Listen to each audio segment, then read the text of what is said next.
Aula 13, Nacionalismo e Plurinacionalidade no século XXI, Suei Yamamoto.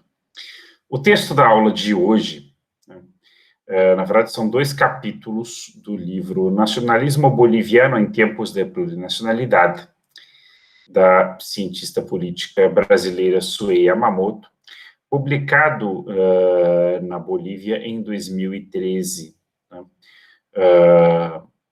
pelo Tribunal Supremo Eleitoral daquele país. Na verdade, trata-se da tradução da dissertação de mestrado da autora, defendida, salvo engano meu, em 2011, na Universidade de São Paulo. Apresentando-a brevemente, Suei Yamamoto é formada em jornalismo pela Escola de Comunicações e Artes da USP e fez mestrado no programa de pós-graduação em ciência política da mesma universidade, sob orientação do professor Bernardo Recupero, e depois doutorado no Queen's Mary College, da Universidade de Londres, sob orientação de James Dunkerley, em ambas as pesquisas, trabalhando com política, movimentos sociais, memória, e pensamento social boliviano. E, como o título da própria obra demonstra, trata-se de um estudo sobre a relação entre o nacionalismo e a plurinacionalidade na Bolívia do começo do século XXI, mais especificamente em torno à Constituinte de 2008 e 2009, os debates da Constituinte, como o tema da nação, do nacionalismo e da plurinacionalidade, como essas dimensões se entrelaçavam nesses debates. Antes de entrar no texto mais diretamente, né, eu queria aludir um pouco ao contexto, porque eu diria que a autora faz parte, de uma primeira geração, não exatamente a primeira, no sentido de que foram os primeiros a fazer isso, mas uma primeira geração mais consistente de bolivianólogos no Brasil, e bolivianólogas, né? Um pequeno, mas significativo e crescente grupo de pesquisadoras e pesquisadores que têm se dedicado a estudar a Bolívia no Brasil nos últimos 20 anos. Eu chamo a atenção e sublinho esse primeira, né, porque até então o interesse pelo país andino entre nós era muito escasso, né, para dizer o mínimo, e ele justamente se adensou nessa primeira década e meia do presente século. Não é por acaso, né, que pessoas jovens foram fazer trabalho de campo, como a autora do texto que nos ocupa, né, e escreveram e publicaram suas teses e dissertações sobre diferentes aspectos da vida política e social do país andino.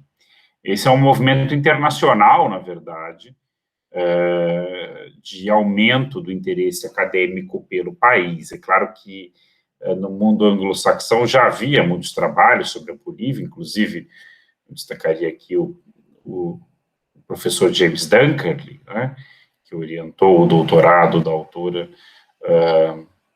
na Inglaterra, né, que tem uma obra clássica sobre a Bolívia entre 1952 e 1982, Rebellion in the Veins, Rebelião em Las Venas, entre outros autores, mas é inegável que o interesse pela Bolívia deu um salto no começo do século XXI. E não é por acaso. Esse país andino viveu, primeiro, um ciclo de rebelião popular, né, entre 2000 e 2005, na verdade, sobretudo a chamada Guerra da Água, em 2000, em Cochabamba, a Guerra do Gás, em 2003, né, e no meio do caminho, a Suei ainda destaca a Guerra da Coca, em 2002, né? Mas esses três embates, né, entre diferentes movimentos sociais e coalizões de movimentos sociais e o Estado boliviano tiveram como denominador comum a resistência às políticas neoliberais, a privatização da água, a privatização e exportação a preço vil do gás para os Estados Unidos por um porto chileno, e também as políticas de erradicação do cultivo de coca, né, cultivo ancestral, né, mas que, obviamente, a erradicação se devia à política antidrogas da DEA, dos Estados Unidos, né, e esse conjunto de embates deu origem a uma ampla coalizão de movimentos sociais, indígenas, camponeses, sindicais e urbano-populares, depois eu vou detalhar ao longo da exposição do texto, né? Mas que deram, enfim, ensejo à eleição em 2000. Primeiro derrubaram dois presidentes, né, Gonçalo Sánchez de Losada, em 2003, Carlos Mesa, em 2005, entre 2004 e 2005, e deram ensejo à eleição do líder cocaleiro Evo Morales Ayma, pelo MAS, em Movimento ao Socialismo, em 2005, e também ao início do processo constituinte, entre 2008 e 2009, que terminou com um plebiscito que, por ampla maioria, aprovou a Constituição do Estado Plurinacional da Bolívia. A Bolívia, que até então se chamava República da Bolívia, né, a República de Bolívia, passou a se autodenominar Estado Plurinacional. Né? E o que isso contém, o que está por trás dessa nova denominação? Não se trata de apenas de um deslocamento semântico. Esse deslocamento semântico revela um profundo deslocamento político, um processo de refundação do Estado boliviano, ainda que haja muito debate até hoje sobre os alcances e os limites dessa refundação. Né? Mas esse processo, obviamente, local, se insere num processo mais amplo, né, do chamado Maré Rosa, o ciclo de governos progressistas na América do Sul, e que, no caso da região andina, também se relaciona a outros processos de refundação semelhantes, notadamente o da Constituição venezuelana de 2000, sob Hugo Chávez, mas, sobretudo, ao processo equatoriano, né, com a Constituição de Montecristi de 2008, aprovada no começo do governo Rafael Correa, que também levou o Equador a adotar a forma de Estado plurinacional. Aliás, agora vemos processos na região andina, bem mais recentes, né, onde o tema da plurinacionalidade está em pauta, né, notadamente no caso do processo constituinte chileno, né, que começa agora com a eleição da Convenção Constituinte, onde há representação indígena prevista e onde a possibilidade de redefinir o Chile como um Estado plurinacional está colocada nos debates, a ver se irá para frente ou não, ou como será implantado, são outros problemas, e talvez até venha a estar em pauta no Peru, com a eminente vitória de Pedro Castillo e a possibilidade da convocação, a ver se isso se materializará, né, de uma Assembleia Constituinte. Né. Então, o caso boliviano, digamos, faz parte de um entramado regional latino-americano e especificamente andino, né, que marcou profundamente uma virada política na região. Né.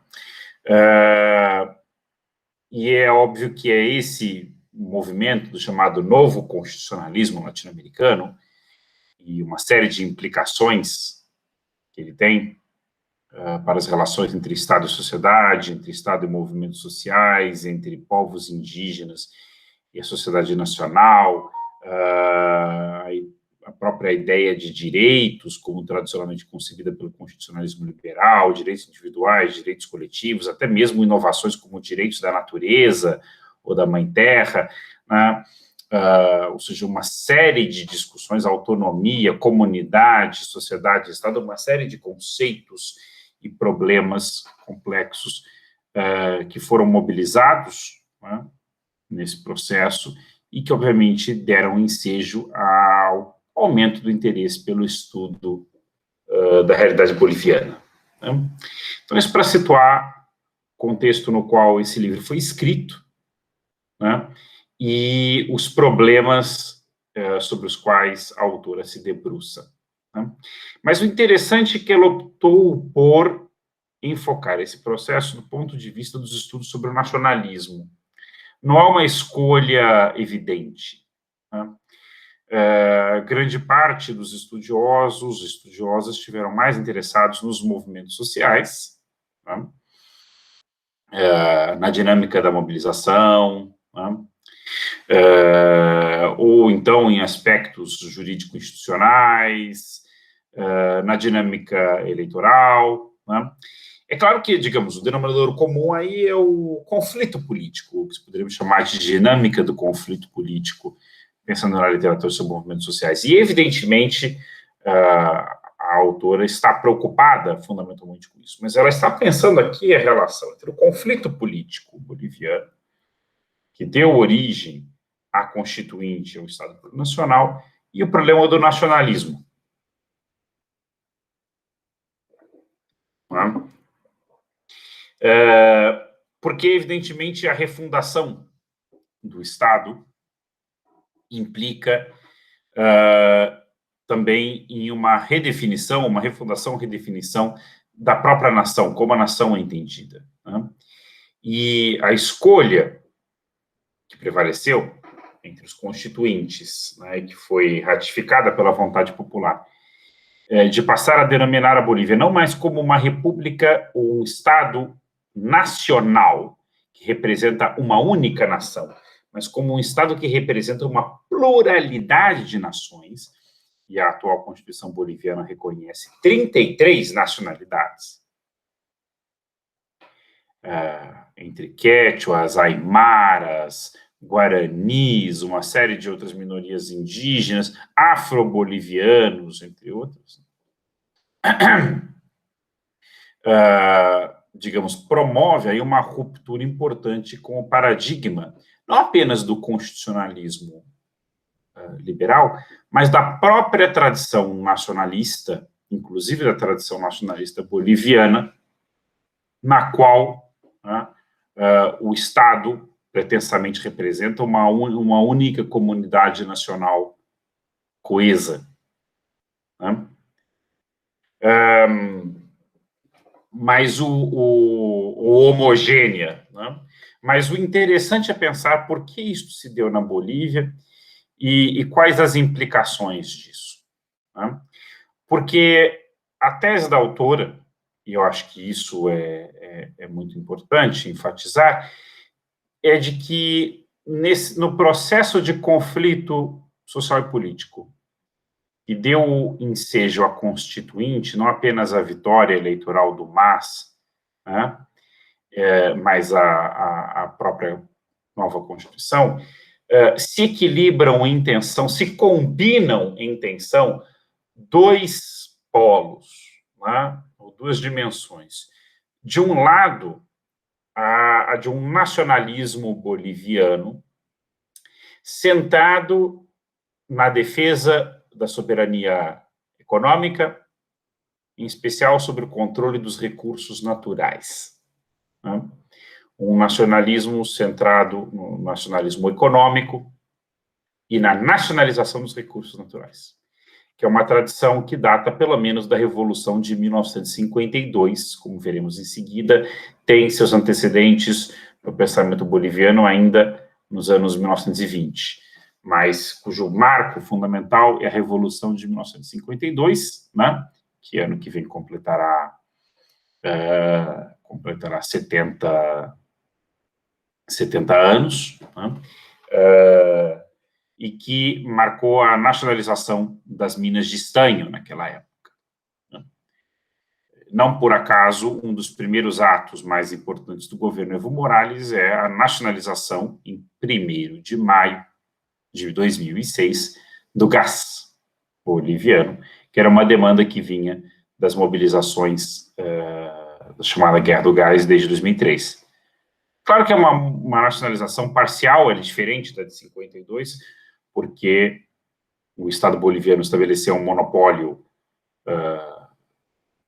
de uma empresa estatal refundada, a Yacimentos Petrolíferos Fiscais Bolivianos, YPFB, mas que permite a concessão da exploração a transnacionais, desde que se associem à YPFB.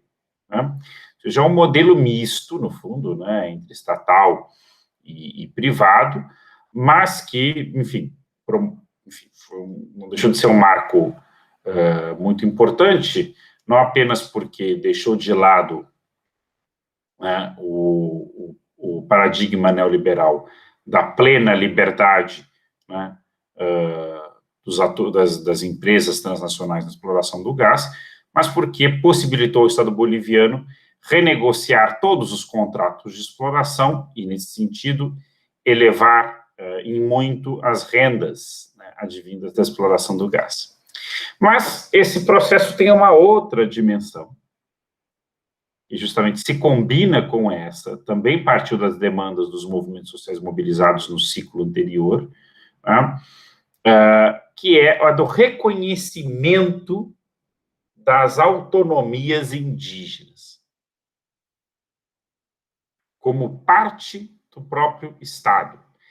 Vejam, essa demanda, e esta que se refere especificamente à plurinacionalidade ou ao caráter plurinacional do Estado, é diferente, é importante ter essa diferença em mente, do puro e simples reconhecimento de determinados direitos culturais dos povos indígenas, na chave do multiculturalismo, como já estava consagrado na Constituição Boliviana de meados da década de 90, né? Que foi a primeira Constituição boliviana a reconhecer direitos culturais dos povos indígenas, inclusive a educação nas línguas originárias. Mas esse reconhecimento, né,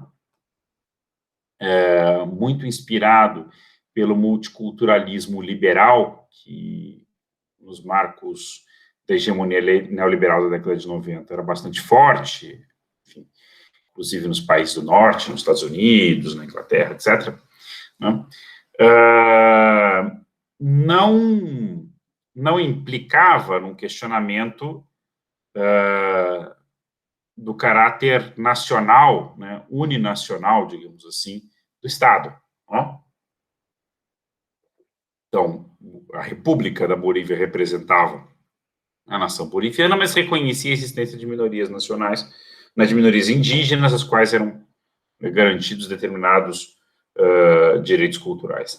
Aqui, a coisa é mais radical. Trata-se do reconhecimento da autonomia indígena como pilar do próprio Estado, que não representa mais, como eu disse anteriormente, uma única nação, mas uma pluralidade delas, e nesse sentido incorpora no próprio arcabouço constitucional, por exemplo, as formas de organização e de deliberação dos povos originários, inclusive prevendo a existência da justiça, ou de formas de justiça local, dos povos indígenas, né, e que passam a ter validade jurídica, passam a ser reconhecidos pelo Estado, em paralelo com o aparato judicial convencional, né, do Estado liberal. Entre outras inovações, a representação indígena na Assembleia Nacional Plurinacional, etc., etc. Né? Não cabe aqui a mim discutir o quanto isso foi implementado ou não também. Há muitas controvérsias a respeito e elas escapam aos limites desta aula, né? Mas nós estamos claramente falando, né, de uma ruptura importante aqui, né, e que está em tensão com, né, aquele nacionalismo econômico desenvolvimentista da tradição de 1952. A demanda da plurinacionalidade, ela responde a uma outra temporalidade, a mais de uma. Tanto a temporalidade das demandas dos movimentos e da intelectualidade indígena, em especial aimara, né, responde ao movimento catarista que emerge na década de 1970, sobretudo inspirada pelo pensamento de um autor que é discutido bastante na obra, que é Fausto Reinaga,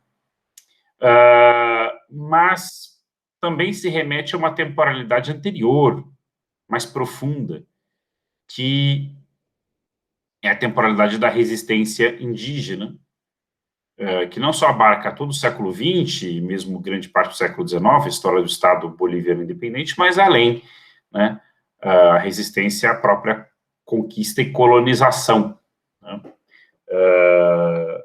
da Bolívia e dos Andes pelos espanhóis. Portanto, estamos falando de uma temporalidade não de algumas décadas, mas uma temporalidade até multissecular. Né? Os defensores da plurinacionalidade na Bolívia se referem à República da Bolívia, que existia anteriormente, a 2008 e 2009, como um Estado colonial ou neocolonial, como um prolongamento do colonialismo no Estado independente, na medida em que ele se baseava na opressão dos indígenas, né? Dos povos originários. E que essa opressão se materializava, inclusive, na forma republicana do Estado, né? E na pretensão de representar uma nação homogênea, que, no fundo, era a nação dos crioulos, da elite branca de origem espanhola, e dos mestiços, mas que excluía os indígenas, né? Então, há aí uma tensão, porque, de um lado, a lógica, né, do nacionalismo econômico desenvolvimentista responde a uma demanda por soberania nacional, né, e, por outro, você tem uma outra lógica aí, que é da plurinacionalidade, que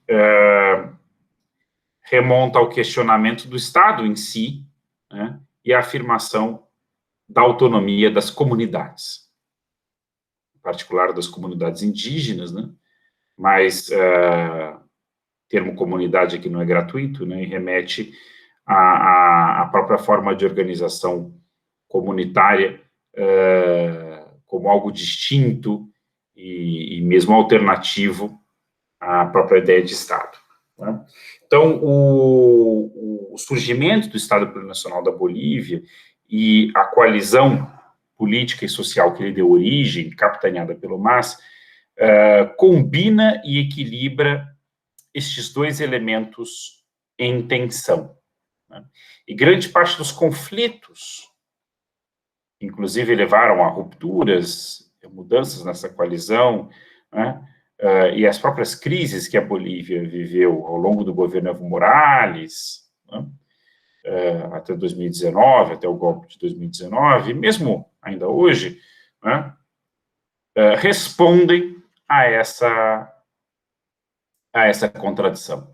Eu diria que, se nós formos olhar até as próprias chapas, as fórmulas presidenciais do MAS, né, Evo Morales à cabeça e o sociólogo Álvaro Garcia Linera como vice-presidente, ou agora, invertendo-se, né, o economista Luiz Arce e o intelectual indígena David Choquehuanca, né, respectivamente, na presidência e vice-presidência, há pretensão de manter esse equilíbrio, né?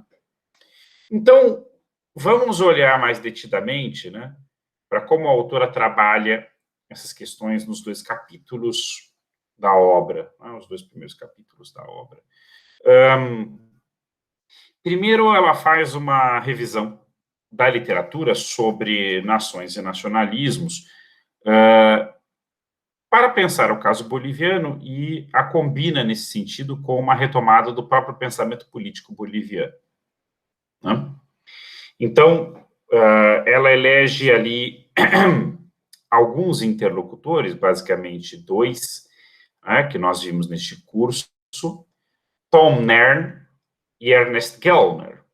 Ela deixa um pouco de lado a obra de Benedict Anderson e o conceito de comunidade imaginada como uma abordagem mais cultural e privilegia as duas abordagens, né, de Nern e Gellner, porque são abordagens que se centram mais na dimensão política e na relação entre nacionalismo e conflito político. Outra que ela também deixa, de certa maneira, de lado, embora cite, é a de Anthony Smith e a ideia do etnossimbolismo. Né? Mas aquela com que ela dialoga até mais detidamente é de Tom Nern mesmo, né? Que infelizmente não pudemos discutir mais detidamente, como eu já me referi várias vezes, pelo fato da sua principal obra, The Breakup of Britain, não ter sido traduzida para português. Mas ela retoma aqui o argumento de Nern em seu último capítulo, Janus Moderno, que relaciona o advento do nacionalismo, né, ao problema do desenvolvimento, ou ao desenvolvimento desigual e combinado do capitalismo. Aqui ela usa o termo desenvolvimento desigual e combinado, né, que é um conceito originalmente formulado por Leon Trotsky na história da Revolução Russa, mas eu não estou 100% seguro se Nern usa desenvolvimento desigual e combinado ou se ele utiliza simplesmente desenvolvimento desigual. Isso não vem ao caso. As referências mais imediatas que Nern mobiliza para alicerçar o conceito, que ela mesma cita, são o livro O Intercâmbio Desigual, de Arguiri Emanuel, e também as obras de Samir Amin, né, importante teórico do sistema mundo. Poderíamos acrescentar também, em menor medida, Wallerstein, o próprio Gunder Frank, enfim. Né? Mas com base nessas teorias, né, do capitalismo como uma economia mundo dividida em um centro e uma periferia, né, entre os quais há um intercâmbio desigual, né, o autor escocês, né, ele propõe aquela ideia de que, nós já examinamos na aula passada, né, de que o nacionalismo emerge como força política justamente como reação da periferia à dominação ou exploração colonial, neocolonial, à dependência em relação ao centro. Né? E daí essa dinâmica contraditória do nacionalismo de, ao mesmo tempo, olhar para frente, né? E, nesse sentido, buscar a promoção do desenvolvimento, né? Mas ao tentar fazê-lo de maneira autônoma, né, evitando a absorção pelo centro, também olha para trás, procurando mobilizar, né, ou conjurar o etnos, a particularidade, as peculiaridades culturais do povo. Né? E, inclusive, como recurso da elite, a inteligência, né, nacionalista para mobilizar as massas populares. Daí o caráter sempre populista do nacionalismo, populismo aqui devendo ser entendido mais na chave, na tradição do populismo russo. Né? Essa pretensão de saltar para frente, mas ao mesmo tempo o fazendo a partir das tradições do passado, da particularidade locais. Né? A professora Sue Yamamoto considera essa abordagem bastante profícua para pensar os nacionalismos latino-americanos, né, dada a centralidade que o autor confere ao tema do desenvolvimento. Então, se pensarmos o nacionalismo boliviano, justamente a experiência do nacionalismo revolucionário desde 1952, e, né, sobretudo, a demanda da estatização das minas, dos recursos naturais, vai bastante nessa direção. Né? Mas, por outro lado, ela mostra que essa abordagem ela é, de certa maneira, insuficiente. Né?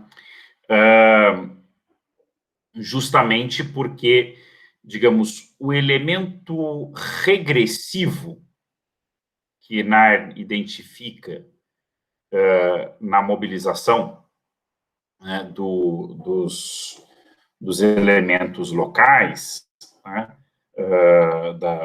da particularidade étnica, etc., né, esse elemento regressivo, que, levado às últimas consequências, se expressaria em experiências como o nazifascismo, não corresponderia muito bem à mobilização do elemento ou da particularidade indígena, né, boliviana. E aqui ela recorre, em especial, à obra de um pensador pioneiro do socialismo boliviano do começo do século XX, que foi Tristan Maroff, pseudônimo utilizado pelo ensaísta Gustavo Navarro, né, que em 1926 publicou La Justicia del Inca, um livro publicado 2 anos antes da conhecida obra Siete Ensaios de Interpretação da Realidade Peruana, de José Carlos Mariátegui, né, de 1928, que é muito mais conhecida, mas é interessante esse paralelo, porque Maroff,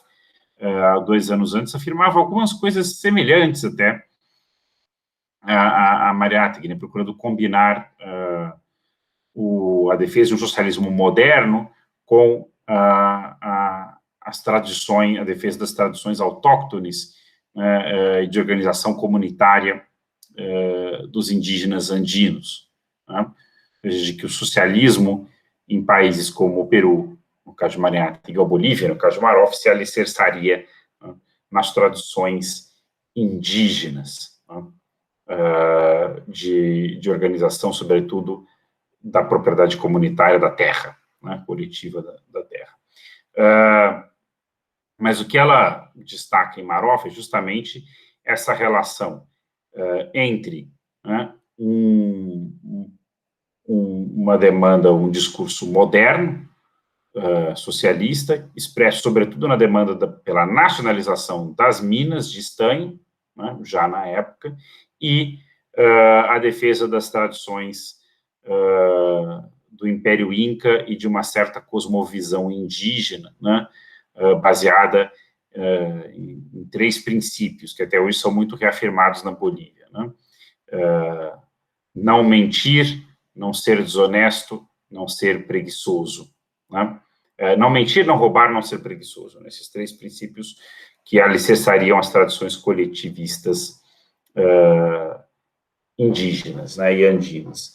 Mas o que ela quer reforçar é que esse último elemento não é elemento regressivo, porque aqui ele está associado a um discurso claramente moderno, né, no caso da obra de Maroff, né, e que marcou toda a tradição do nacionalismo boliviano do século XX. Né. Ele foi o primeiro a propor a palavra de ordem, né, Minas ao Estado, terras ao povo, né?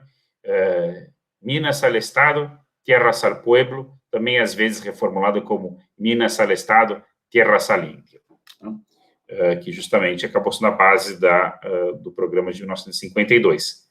Né? Ainda que o programa de 1952 não tivesse o elemento indigenista que havia na obra de Maroff. Né? Pelo contrário, seu principal inspirador, o ideólogo do MNR, do Movimento Nacionalista Revolucionário, Carlos Montenegro, em seu livro Nacionalismo e Coloniaje, de 1944, né, escrito, portanto, 8 anos antes da Revolução, ele desenvolve o nacionalismo econômico, a luta contra o imperialismo e a oligarquia, né, em especial a luta contra a antipátria, né, que seria essa representação oligárquica interna dos interesses externos, naquele momento muito identificado com as poucas famílias que controlavam as minas de estanho, né, em especial a família de Simão Patinho, mas do ponto de vista da nação, né, os indígenas estão excluídos, a nação, ou em grande medida excluídos, né, a nação boliviana é identificada com os mestiços, né, ou com o que ele chama de um setor mestiço, indomestiço, popular, plebeu, que representaria a verdadeira nação boliviana, em luta com a antipátria oligárquica aliada ao imperialismo. né? Então, uma vez chegando ao poder, né, o MNR desenvolveu uma política na qual os indígenas eram subsumidos, né, à categoria econômica de camponeses, mas não eram reconhecidos enquanto tais. Então, aqui, né, esse elemento nacionalista, né, econômico, está divorciado daquela reivindicação do passado indígena, como havia no socialismo de Maroff algumas décadas antes. Né? E qual que é o movimento que a obra faz aqui? Justamente o de repensar as teorias sobre o nacionalismo produzidas contemporaneamente a partir da Europa, como é o caso da obra de Tom Nairn, em diálogo com a produção intelectual boliviana. Né? E ela faz isso não apenas recorrendo a textos como os de Maroff e Montenegro, mas também de autores mais recentes. Né? Bom, um deles eu já mencionei, é Fausto Reynaga, que é justamente um crítico da Revolução de 52, né? E da esquerda boliviana de modo geral, da esquerda marxista e nacionalista, por esta subsunção do indígena a uma categoria econômico-corporativa de camponês, né? E daí, né, essa exclusão do índio, que para ele era o fundamento do próprio do prolongamento da condição colonial da Bolívia, mesmo após a Revolução, né? E daí a defesa de um indianismo radical, né? Aqui é importante ter em mente a diferença entre indigenismo, que é um movimento basicamente de intelectuais brancos e mestiços de valorização do indígena, como era o caso de Maroff, por exemplo, do indianismo como reivindicação dos próprios índios, né? Ou dos próprios indígenas, como era o caso de Reynaga, né? E do chamado movimento catarista, que ele inspirou a partir da década de 70. Além dele, também, o texto mobiliza outros dois autores-chave. Um deles é o sociólogo René Zavaleta Mercado, né? Autor, entre várias outras obras, de Lo Nacional Popular em Bolívia, né? E a historiadora Silvia Rivera Cusicanqui, né? Também estudiosa dos movimentos indígenas e operários camponeses na Bolívia, né? Sua obra clássica, salvo engano, se intitula Rendidos pero não vencidos. Né? E o que ela trabalha a partir desses dois autores, né? Zavaleta e Silvia Rivera Cusicanqui, é o problema das diferentes temporalidades que marcam a formação social boliviana. Isto é, a Bolívia, ela não é apenas uma formação social no sentido de uma sociedade que articula diferentes modos ou relações de produção, né?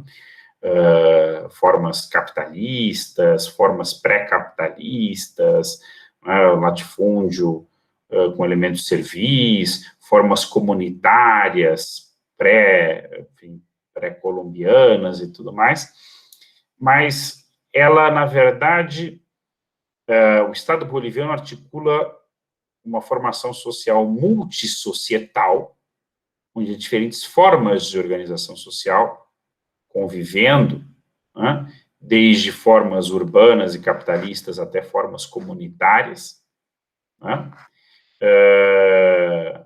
mas ela também, por isso mesmo, por ser multissocietal, a Bolívia combina diferentes temporalidades. E essas diferentes temporalidades justamente se combinam e se expressam quando das crises, né, políticas e sociais e da mobilização de massas, né? O que Zavaleta chama da forma multidão ou multitudinária que assume a política boliviana, né? Ele discute isso especial num livro chamado Las Massas em Noviembre, sobre a insurgência popular que pôs fim à ditadura em 1979. Né? Então, ali você, quer dizer, qual que é o argumento de fundo? Né? Quando essa sociedade heterogênea, estruturalmente heterogênea, né, e que combina diferentes tempos históricos, se põe em movimento, essas temporalidades se encontram, se entrechocam e se combinam de diferentes formas.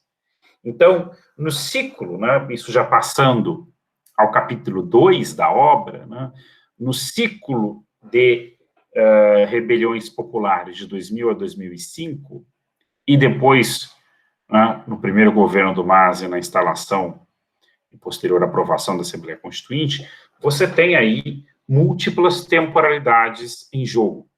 Né? Você poderia identificar pelo menos 3 principais que ela sublinha. Né?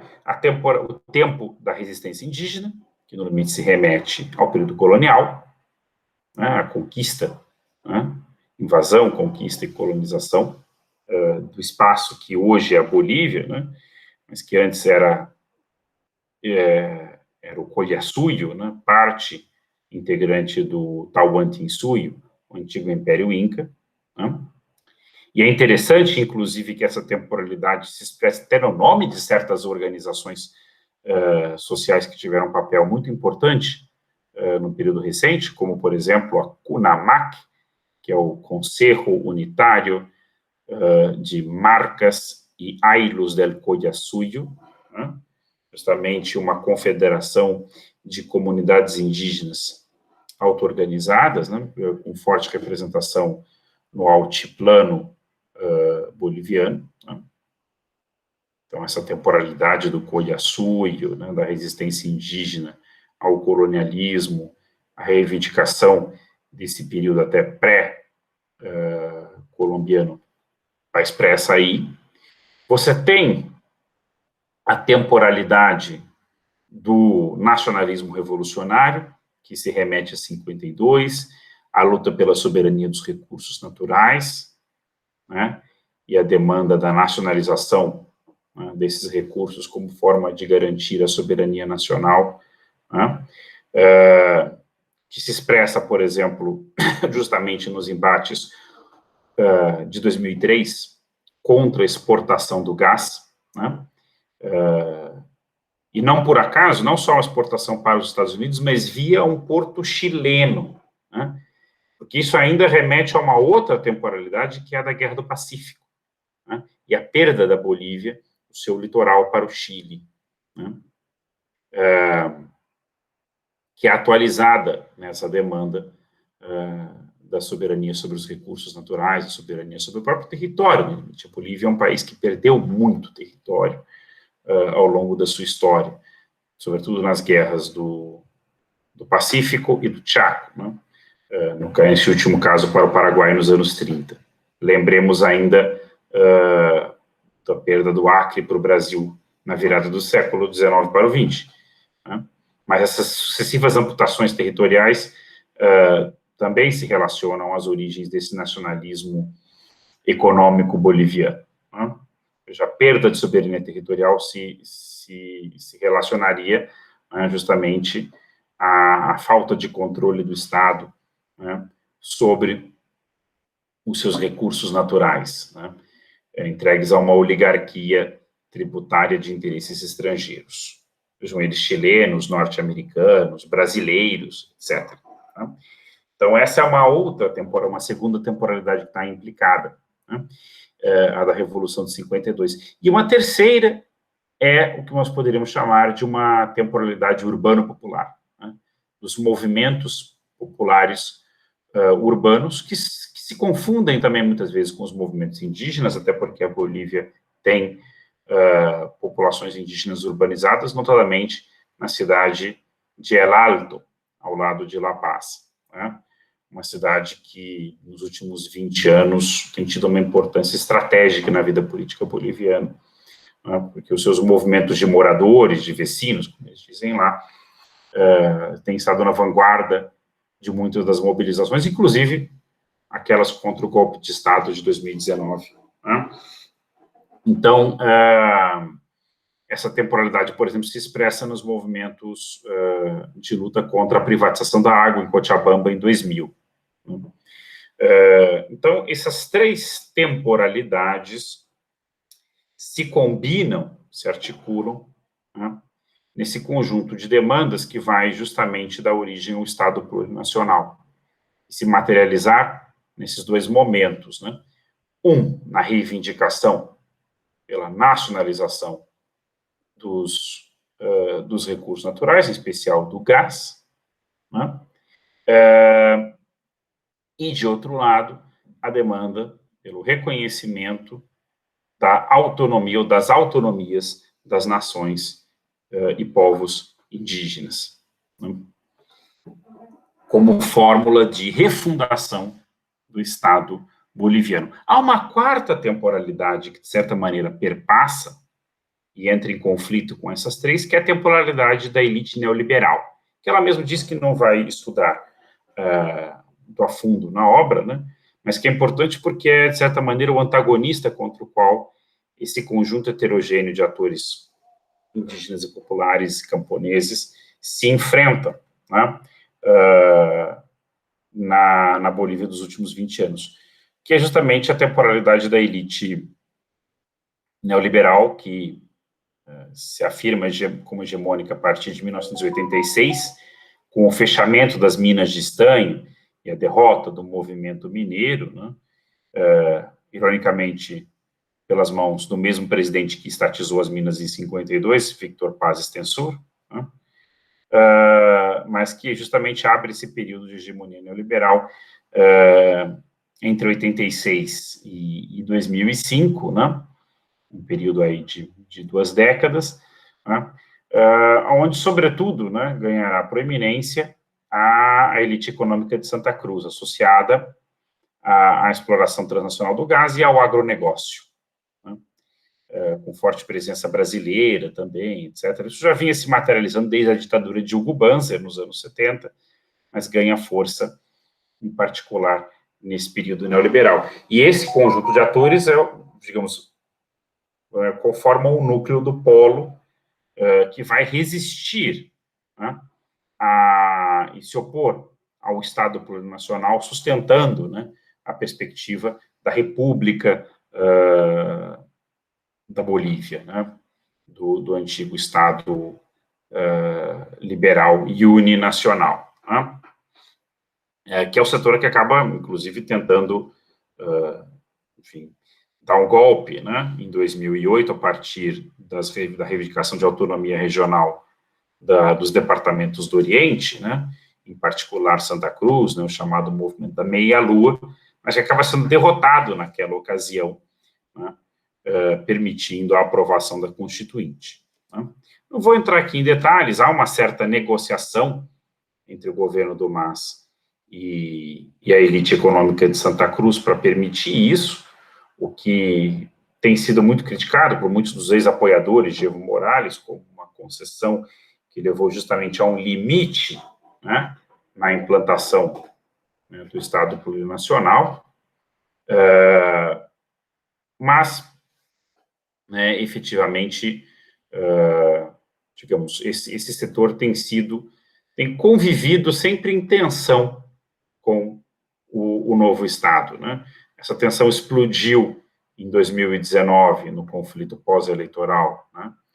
E levou ao golpe de Estado que, enfim, deu origem ao interinato de Jeanine Áñez, né? E continua agora no governo Luiz Arce, né? Sobretudo na polarização com o governador de Santa Cruz, ultradireitista Luiz Fernando Camacho. Eu estou dando, sim, esses detalhes que são posteriores à escrita do livro, mas só para ilustrar, né, essa outra temporalidade aí que perpassa o conflito boliviano, né? Então, para sintetizar e terminar a exposição, né, digamos que a relação entre nacionalismo e plurinacionalidade, né, como eixo do conflito político boliviano, justamente se sustenta e é perpassada por essas múltiplas temporalidades históricas que caracterizam essa sociedade estruturalmente heterogênea, né, multissocietal até, como defende Zavaleta Mercado, por meio de seu conceito de sociedade abigarrada, né? O termo abigarrado não tem uma tradução simples para o português, mas poderíamos traduzir como sociedade heterogênea ou fragmentária, né? É justamente esta fragmentariedade que a plurinacionalidade, de alguma maneira, procura positivar nesse processo de refundação estatal que deu origem ao Estado boliviano, como o conhecemos hoje e cuja disputa segue em curso, né, no presente.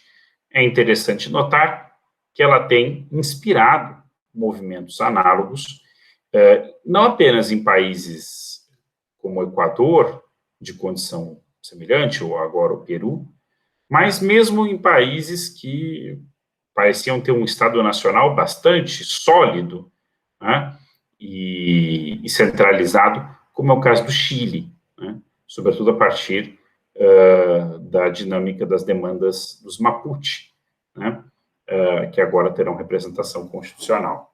Então, o problema da plurinacionalidade é um problema de ponta no debate político e teórico latino-americano e que se relaciona, obviamente, aos debates sobre descolonização, né, e está no centro da agenda mais avançada na região, né, inclusive tensionando os limites das experiências progressistas, como a dos próprios governos do MAS na Bolívia, né, e é um processo em curso, né, o qual vale a pena acompanhar, porque tem algumas virtualidades muito interessantes para pensar, né, os limites do Estado e da nação na América Latina, mas também as suas virtualidades emancipatórias, né? Pensando que, para além das particularidades bolivianas, a América Latina, né, como realidade que, ao mesmo tempo, é uma unidade, uma diversidade, né, também se caracteriza por múltiplas temporalidades, né, históricas, entre as quais ressalta essa temporalidade da resistência indígena à perda da terra, da sua autonomia política e dos seus usos, costumes e formas comunitárias.